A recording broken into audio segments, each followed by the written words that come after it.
Ipin. Dah nak mula. Upin dan Ipin, inilah dia. Kembar seiras itu biasa. Upin dan Ipin ragam aksinya. Kami senangi siapa jua. Upin dan Ipin selamanya. Betul. Isi masa lapang. Bahagian 1. Ihsan, apa tu? Cepatlah Ihsan. Sabar. Pemenangnya akan dapat membaca komik ini. Komik terbaru yang ditulis oleh Kak Ros. Belum ada di pasaran. Betul. Wow. Siapa nak mula dulu? Aku dulu. Bagi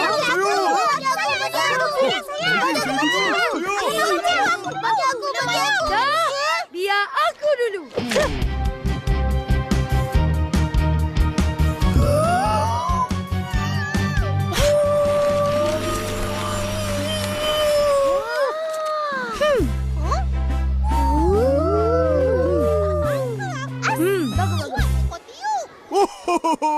Giliran saya pula.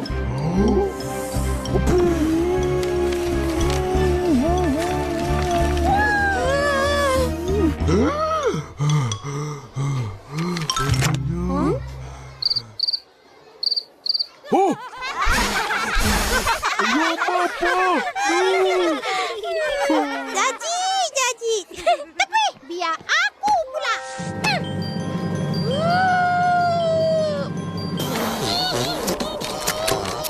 Hujan.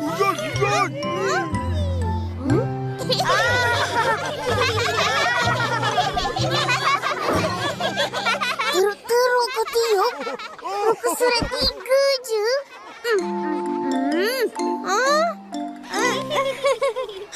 Siapa lagi nak tiup?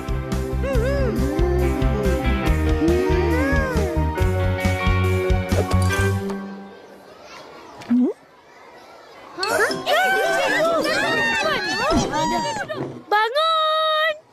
Selamat pagi, cikgu. Selamat pagi, cikgu. Selamat pagi.